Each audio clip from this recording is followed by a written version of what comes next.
नमस्कार दोस्तों, आप सभी लोगों का स्टडी IQ अकेडमी स्वागत है। आप सभी विद्यार्थियों के लिए महत्वपूर्ण क्लास लेके आ गया हूं। सभी विद्यार्थी फटाफट से क्लास को शेयर कर दीजिएगा। ज्यादा से ज्यादा आप सभी विद्यार्थियों को शेयर करना है इस क्लास को, क्योंकि क्लास जबरदस्त होने वाली है। केवल राजस्थान जीके के प्रश्न हम जो है इस क्लास में करने वाले हैं।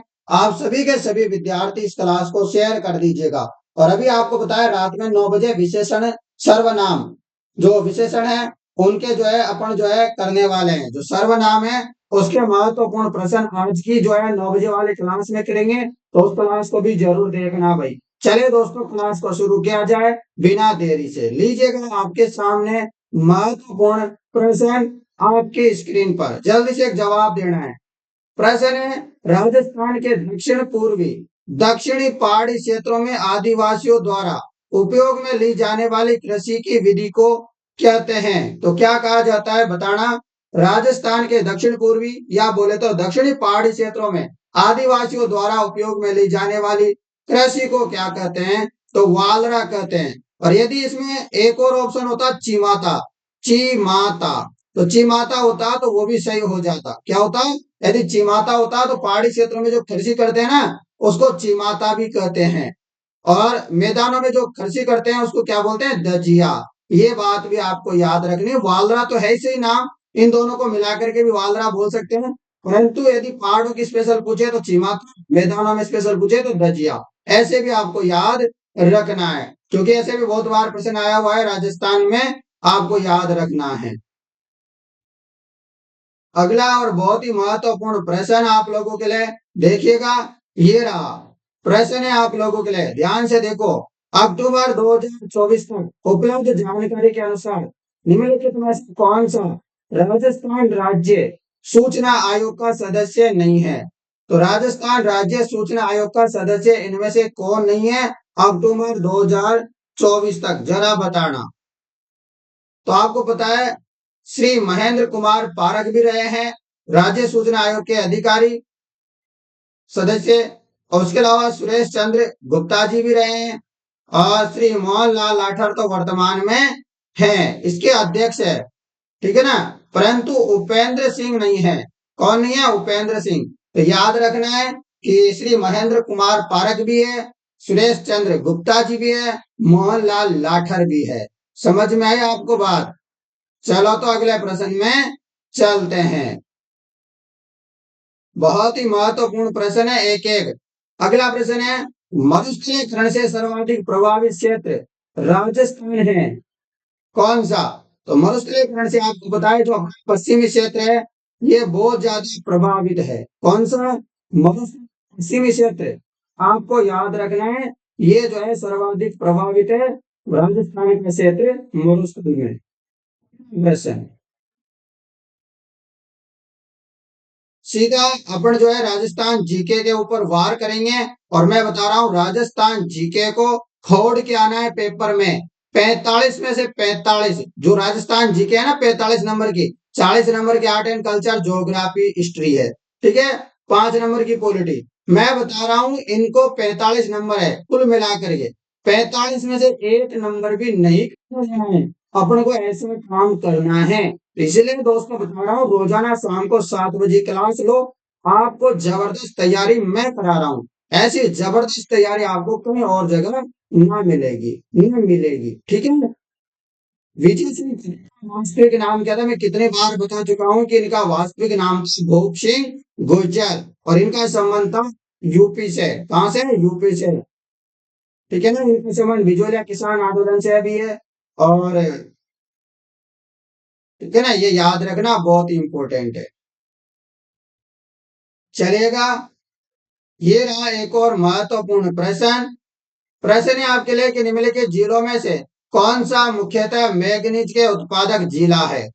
मैग्नीज के उत्पादक जिला कौन सा है इन जिलों में से? जरा बताना भाई। केवल आपको याद रखना है बांसवाड़ा है, ना कि उदयपुर ना अलवर। इस प्रकार ऑप्शन नंबर बी अपना सटीक जवाब होगा। निम्नलिखित में से मैग्नीज कहाँ मिलता है? तो मैग्नीज मिलता है बांसवाड़ा में। कौन से वाड़ा में मिलता है भाई? बांसवाड़ा में मिलता है। वेरी इंपॉर्टेंट क्वेश्चन है आप लोगों के लिए। ठीक है ना? चलो तो अगले प्रश्न की तरफ बढ़ते हैं। बहुत बहुत इंपॉर्टेंट प्रश्न है सारे के सारे। लो, ये रहा प्रश्न। प्रश्न आ गया कि आमेर के किस शासक ने 1639 ईस्वी में आमेर में गणेश पोल का निर्माण करवाया है, जो भित्ति चित्र व अलंकरणों से सुसज्जित है। तो आमेर में आपको बताना है कि आमेर कैसे, कौन से राजा थे, कौन से शासक थे जिन्होंने 1639 में आमेर में गणेश पोल की निर्माण करवाया और भित्ति चित्रों और अलंकरणों से क्या है वह सुसज्जित है। तो आप ऐसे ढूंढो कि 1639 में किसका राजकाज चलता था पचवाहों में, बताओ। तो आपको पता होगा मिर्जा राजा जयसिंह। क्या उनते? मिर्जा राजा जयसिंह ने निर्माण करवाया था। चलो भाई अगले प्रश्न में चलते हैं। आप लोगों के लिए बहुत इंपॉर्टेंट है, ये रहा प्रश्न है। कच्ची नस्ल है, कच्ची नस्ल है, ऐसे प्रश्न आते हैं ना तो अच्छे अच्छों के पसीने छूट जाते हैं और पेपर में सीधे फेल हो जाते हैं। अब ये देखो कच्ची नस्ल है, अब अभी कभी तक नहीं पढ़ा ना आप लोगों ने कभी है, तो इसलिए बता रहा हूं, वेरी वेरी इंपॉर्टेंट। जितने भी प्रश्न है वह मैं करवा रहा हूं, राजस्थान में और कोई आपको नहीं करवाएगा। ठीक है मित्रों, तो ये बात भी आपको याद रखनी है। क्या आवाज में कोई दिक्कत आ रही है? 1 मिनट रुक जाओ। अब देखो, अब टकाटक आ रही है, थोड़ी गड़बड़ आ रही थी ना पहले। हाँ अब सही आ गई। चलो तो आ गई ना। लो तो भाई, कच्ची नस्ल है, किसकी है? ऊंट की। कोई उम्मीद भी कर सकता था क्या ऊंट की हो सकती है ये? तो अच्छे से याद रखो कि कच्ची जो नस्ल होती है वह ऊंट की होती है। बढ़िया स्टार लगा लो 2-4, क्योंकि ये प्रश्न आया ना तो सीधा आपको ही फायदा मिलेगा, किसी और को नहीं। और तो बकरी ऊंट पता नहीं क्या क्या लगाएंगे। चलो अगले प्रश्न में चलते हैं। आप सभी लोगों के लिए ये रहा बहुत ही बढ़िया प्रश्न है कि निम्नलिखित में से कौन सा उपाय मरुस्थलीकरण रोकने में सहायक नहीं है। तो कौन सा उपाय है इन चारों में से जो मरुस्थलीकरण को रोकने में सहायक नहीं है? तो आपको बताया अरावली क्षेत्र में हरी सुरक्षा पट्टी विकसित की जाए, सही बात है। नए चारागाह क्षेत्रों का विकास किया जाए, सही बात है। वन संरक्षण किया जाए, तो इससे क्या होगा? मरुस्थलीकरण में रोक मिलेगी। तो फिर बचा यही, मतलब रेतीली व सारे बंजर भूमि का उपयोग ना किया जाए, ये क्या है? गलत बात है। ठीक है ना। चलो चलते हैं अगले प्रश्न में आप सभी लोगों के लिए।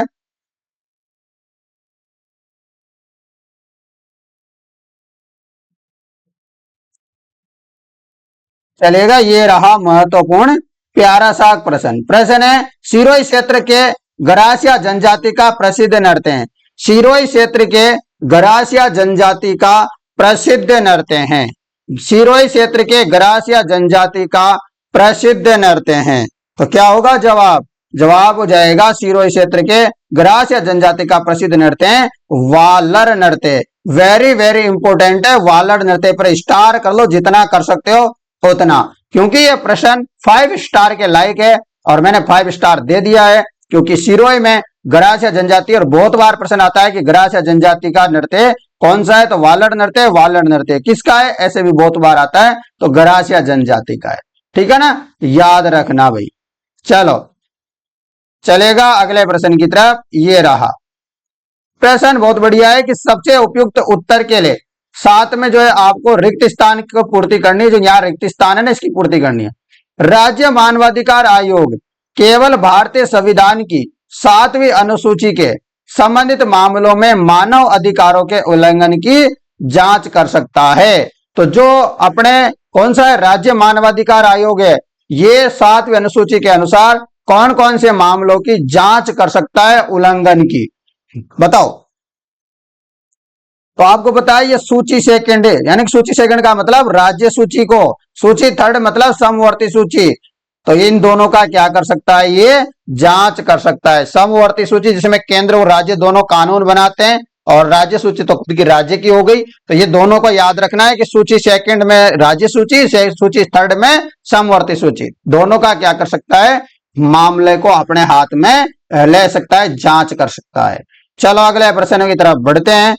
आप लोगों के लिए और भी जो महत्वपूर्ण प्रश्न होंगे वह देखते हैं।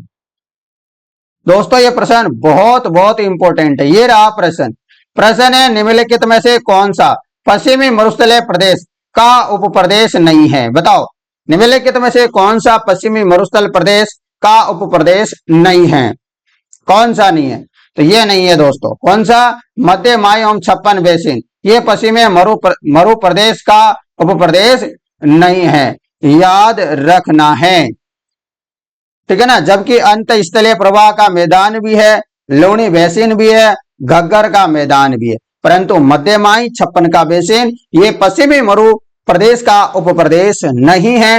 ये तो पूर्वी मैदानों वालों का है। किसका है? पूर्वी बेसिन का है, पूर्वी प्रदेश का है।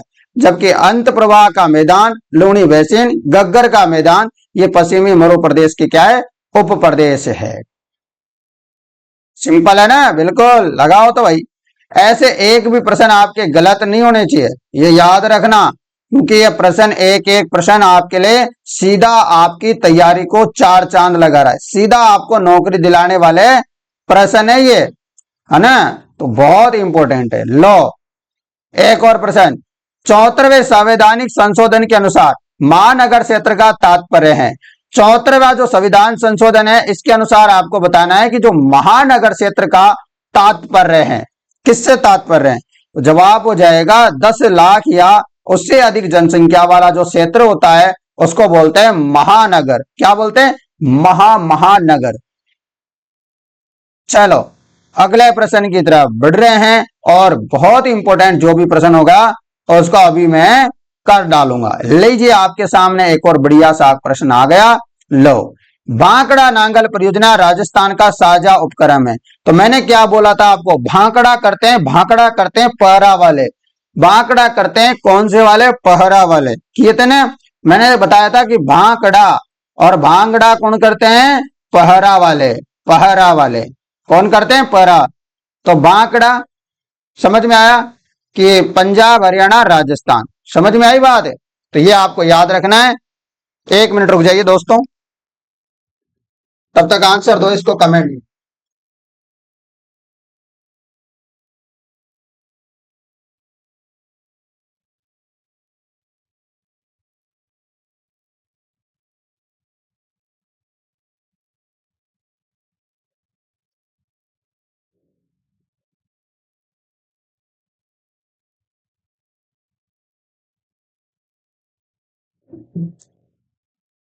जबरदस्त बारिश आ गई दोस्तों जयपुर के मायने।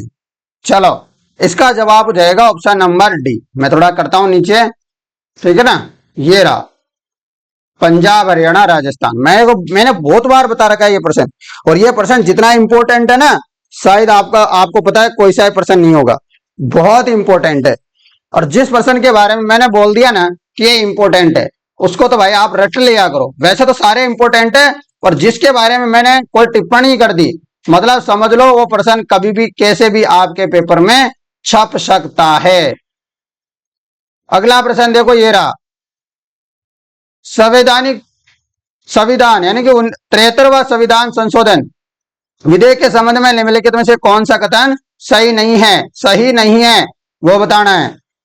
कौन सा सही नहीं है? देखो, उपयुक्त संविधान संशोधन अधिनियम 1 जून 1993 को लागू हुआ। जो 73वां संविधान संशोधन है ये लागू कब हुआ? बहुत बार प्रश्न आ जाए तो याद रखना, 1 जून 1993 में लागू हुआ। आगे देखो, इसे 20 अप्रैल 1993 को सरकारी राजपत्र में संविधान के 74वें संशोधन अधिनियम 1992 के रूप में प्रकाशित किया गया था। बिल्कुल बात सही है। आगे जो चीज लिखी हुई है वो भी देख लो। इसे 23 दिसंबर 1992 को लोकसभा द्वारा पारित किया गया। गलत बात है, गलती ढूंढना था तो ये रहा। इसे 20 अप्रैल 1993 को राष्ट्रपति की स्वीकृति प्राप्त हुई। ये बात एकदम सटीकता से दी गई है। तो तीनों कथन सही है, ये वाला भी सही है, ये गलत है केवल। चलो अगला प्रश्न में चलते हैं, ये लीजिएगा। प्रश्न है 1936 में वकील अमृतलाल पायक ने हरिजन पाठशाला की स्थापना कहां पे की थी? तो हरिजन पाठशाला की स्थापना कहां की गई थी? प्रतापगढ़ में। कौन से गढ़ में? प्रतापगढ़ में। तो 1936 में वकील अमृतलाल पायक, या ठीक है ना, इनके द्वारा हरिजन पाठशाला की स्थापना कहाँ की गई थी, आपको बताना है। तो आपका जवाब हो जाएगा प्रतापगढ़। क्या होगा? प्रतापगढ़। अगले प्रश्न में चले।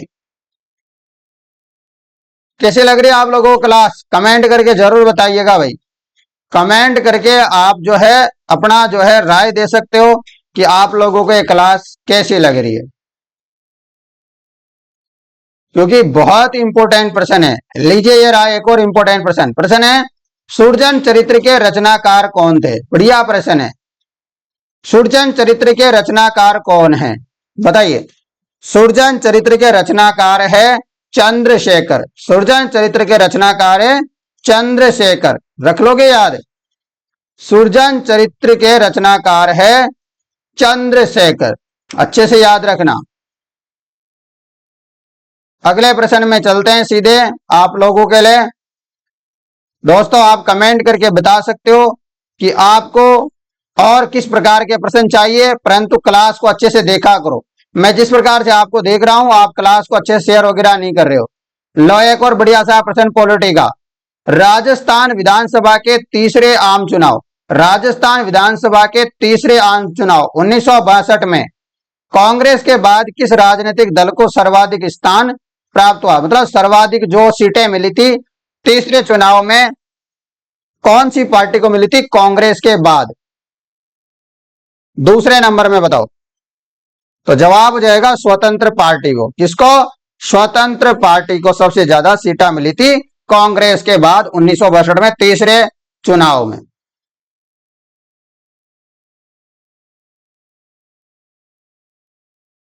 और बताइए ये रहा प्रश्न है, धौलपुर में 1857 की क्रांति का नेतृत्व किसने किया था? तो धौलपुर में 1857 की क्रांति का नेतृत्व किसने किया था? तो ये किया था राव रामचंद्र व हीरालाल जी ने। किसने?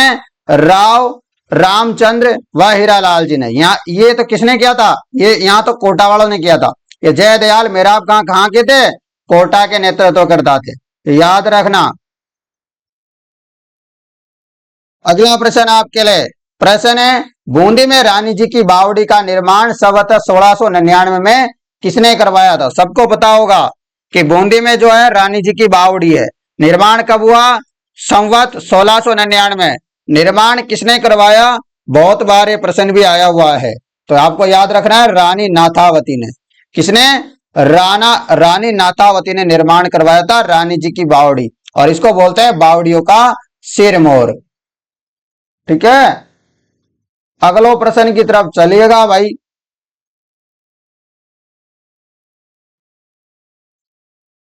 मैं भी अभी प्रश्न देखता हूं और आपको सीधा प्रश्न करवा देता हूं, ऐसा करता हूं भैया ना। तो आप अच्छे से प्रश्नों किया करो। ये 60 नंबर का क्वेश्चन है। एक तरफ प्रजामंडल दे रखा है, एक तरफ उसका स्थापना दे रखा है। तो आपको पता होगा मैंने क्या बताया था आपको कि जैसलमेर के लोग जोधपुर में जाते हैं और जोधपुर में जाकर के जोधपुर वालों को पागल बना देते हैं। पागल कैसे बना देंगे? मीठी मीठी बोली बोलेंगे। कैसे? कितनी मीठी मीठी बोली बोलते हैं? 4-5 मीठी बाणी बोले हैं जैसलमेर वाले, और जोधपुर को जो है चकमा दे के आ जाएंगे। तो 4-5 मीठे बोल बोलेंगे। मतलब 1945 से जोधपुर में स्थापना हुई थी किसकी? जैसलमेर पंजाब की। और मीठे बोल का मतलब क्या हो गया? मीठा लाल जी ने की थी स्थापना। तो ऐसे आपको याद रखना है। तो तीसरे का बी, इसमें है इसमें भी है। और बताओ।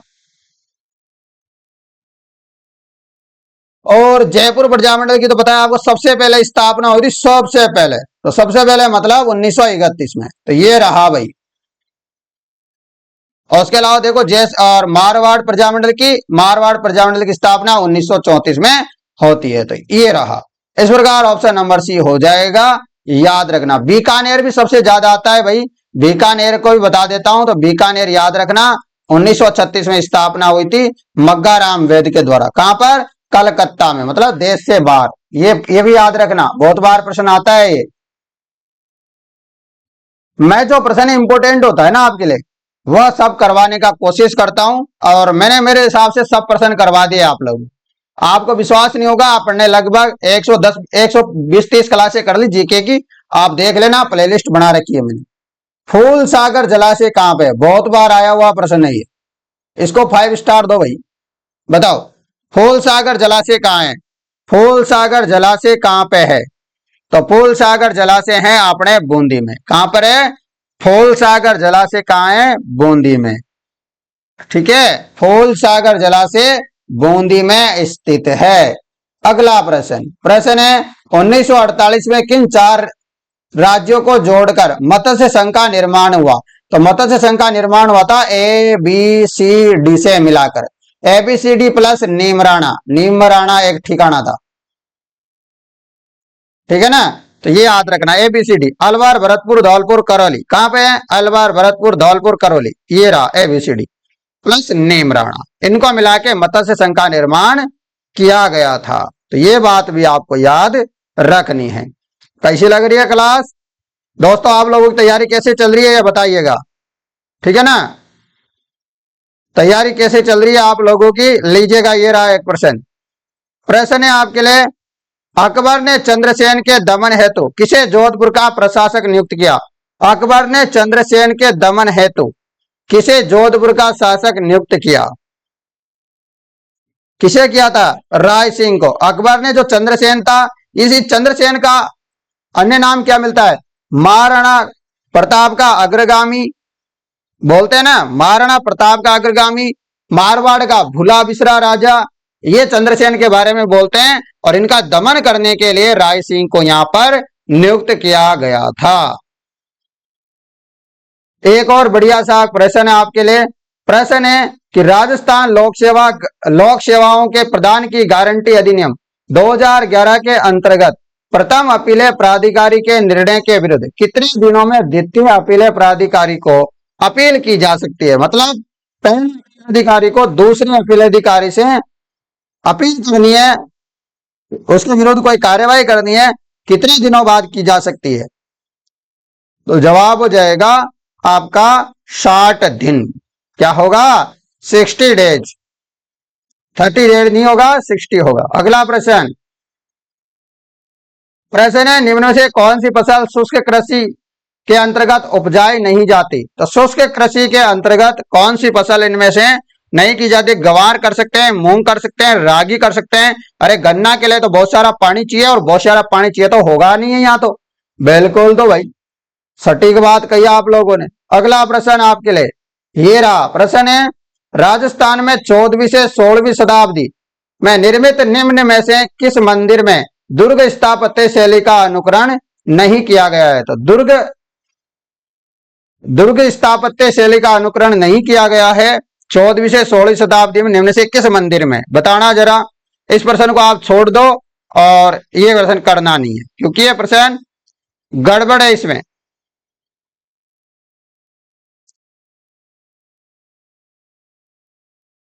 मैं वही प्रश्न कराऊंगा जो एकदम क्या होंगे, आप लोगों के लिए सटीक होंगे और पेपर में आएंगे। अगला प्रश्न, निम्नलिखित में से किस सभ्यता के अवशेष सेंधव सभ्यता से भी पुराने हैं? सेंधव सभ्यता से भी पुराने अवशेष है, तो बताओ कौन से के हैं? सेंधव सभ्यता से भी प्राचीन है, तो वो तो आपको पता है कालीबंगा के हैं। कालीबंगा के जो अवशेष है वो सेंधव से भी पुराने हैं, और ये कालीबंगा सभ्यता घग्गर नदी के किनारे हनुमानगढ़ में स्थित है। कहां पे है? हनुमानगढ़ में। अगला प्रश्न, बिज्जी राजस्थान के किस प्रसिद्ध व्यक्तित्व का नाम है? तो बिज्जी किस व्यक्तित्व का नाम है आपको बताना है। तो बिज्जी जो नाम मिलता है अपने को, मिलता है विजय दान देता का उपनाम। किसका? विजय दान देता का उपनाम मिलता है बिज्जी, याद रखना। अगला प्रश्न, प्रश्न है कि राजस्थान की पश्चिमी सीमा जो पाकिस्तान से सटी है उस पर निम्नलिखित में से कौन से जिले स्थित है? तो उसमें आपको पता है बाड़मेर है, जैसलमेर है, बीकानेर है, श्री गंगानगर है, और आजकल एक और जिला हो गया फलोदी। कौन सा है? फलोदी। ये भी आपको याद रखना है। चले अगले प्रश्न में, लीजिए तो भाई चलते हैं अपने महत्वपूर्ण प्रश्न में। ये रहा प्रश्न है आपके लिए कि निम्नलिखित नदियों में से कौन सी बाणगंगा नदी की सहायक नदी है? तो बाणगंगा नदी की सहायक, बाणगंगा नदी का उद्गम आपको पता है बेराट की पहाड़ियां कोटपुतली से होता है। पहले जयपुर में पड़ता था, अब कोटपुतली में चला गया बेराट। तो यह आपको पता है बाणगंगा की सहायक नदी है, बाणगंगा की सहायक नदी है सावन।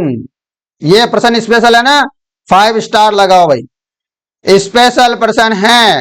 यहां से प्रश्न आया ना, बता रहा हूं राजस्थान के 5-10% बच्चे ही तुक्के में सही करके आएंगे, रियल में नहीं, तुक्के में। ऐसा प्रश्न ना तो किसी ने आज तक देखा होगा और ना ही देखने को मिलेगा। देखा है?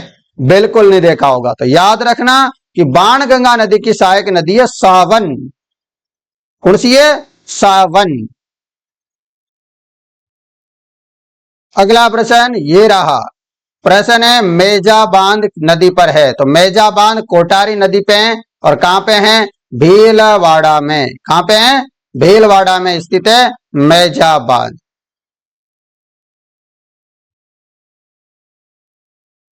चलेगा, अगले प्रश्न की तरफ चलते हैं जो आपके लिए इंपॉर्टेंट होगा, उसी प्रश्न को देखेंगे।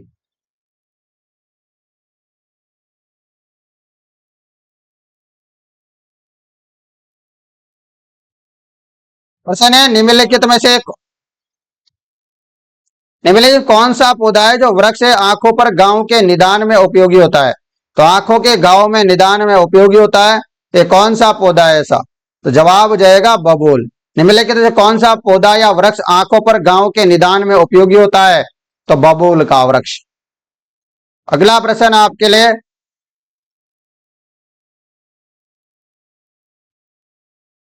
ये रहा प्रश्न। प्रश्न है आपके लिए, प्राचीन वैदिक यज्ञ अश्वमेध यज्ञ करने वाला अंतिम हिंदू शासक कौन था? तो अंतिम हिंदू राजा कौन था आपको बताना है। तो जवाब हो जाएगा सवाई जय सिंह। कौन मिलता है अंतिम अश्वमेध यज्ञ करने वाला हिंदू राजा? तो सवाई जय सिंह मिलता है। कौन? सवाई जय सिंह। याद रखना ये बात, ठीक है ना। हाँ, तो ये इंपॉर्टेंट है आपके लिए। जितने प्रश्न करवाया हो आप खुद देखो कितने इंपॉर्टेंट प्रश्न में करवाता हूं। क्या आपने कहीं ऐसे प्रश्न देखे हैं? नहीं देखे ना।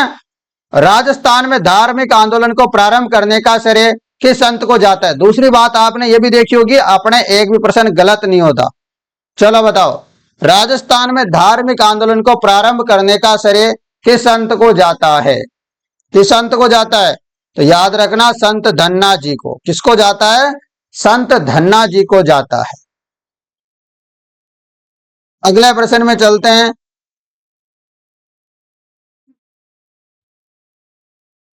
ये रहा प्रश्न। प्रश्न है आपके लिए, कौन सा जिला वनाच्छादित क्षेत्र 2021 में द्वितीय सर्वोच्च स्थान पर था? द्वितीय सर्वोच्च स्थान पे था वो तो आप सबको पता है, 12 था। पहले में कौन था? उदयपुर था। चलो अगले प्रश्न में चलते हैं आपके लिए। क्या कोई प्रश्न मिलेगा आपके काम का? बताओ, है क्या? ये रहा, लो देखो फटाफट से जवाब भी देना। कोलायत झील स्थित है। तो कोलायत झील आपको पता है बीकानेर में है और यहाँ पर कपिल मुनि की जो है स्थली है, कर्म भूमि है। दूसरी बात याद रखना, यहाँ पर कार्तिक पूर्णिमा को दीपदान उत्सव बहुत जबरदस्त यहाँ पर मेला बढ़ता है कार्तिक पूर्णिमा के दिन। ये भी आपको याद रखना है, ठीक है ना। तो ये इंपॉर्टेंट था आपके लिए, मैंने आपको करवा दिया। एक और प्रश्न बचा है आपके लिए, देखो ये रहा। राजस्थान की भाषा के लिए सर्वप्रथम राजस्थानी शब्द का प्रयोग किसने किया था? तो राजस्थानी भाषा के लिए राजस्थानी शब्द का प्रयोग जो है किसने किया था? कल परसों भी अपन ने पेपर में किया था। तो जॉर्ज अब्राहम ग्रियर्सन। क्या हो जाएगा? जॉर्ज अब्राहम ग्रियर्सन इसका सटीक जवाब होगा। इन्होंने किया था। और इनकी पुस्तक कौन सी थी? पुस्तक का नाम बताना किसी विद्यार्थी को पता है तो। किसी विद्यार्थी को पता है तो इसका जो है मुझे बताना। तो दोस्तों आज की क्लास के जो इंपॉर्टेंट प्रश्न थे, आप लोगों को ये इंपॉर्टेंट प्रश्न थे कैसे लगे, ठीक है ना। और आप सभी विद्यार्थी लाइक शेयर सब्सक्राइब में कंजूसी दिखा रहे हो, ऐसा मुझे बिल्कुल आभास हो रहा है। अब यार समझ में नहीं आ रही आप लोगों को और चाहिए क्या, इससे बेस्ट क्या कर सकता हूं मैं आपको। मैं पहले से बेस्ट काम कर रहा हूं, फिर भी आप क्लास को शेयर नहीं कर रहे हो। तो आप लोगों से मेरा नम्र निवेदन है, क्लास को अधिक से अधिक शेयर करें। धन्यवाद मित्रों, जय हिंद दोस्तों। आप लोगों के साथ नई क्लास में मुलाकात करेंगे। साथ में एक बात बता दूं, अभी भी 4th ग्रेड का किसी को टेस्टरी लेनी है या हाई कोर्ट की टेस्टरी लेनी है तो मात्र 99 रुपए में मिल रही है। ठीक है ना, 99 रुपए में मिल रही है अभी भी। किसी को कोई समस्या है तो इस नंबरों पे संपर्क कर लेना, 80 58 59 87 08। ठीक है ना, इस नंबरों पे।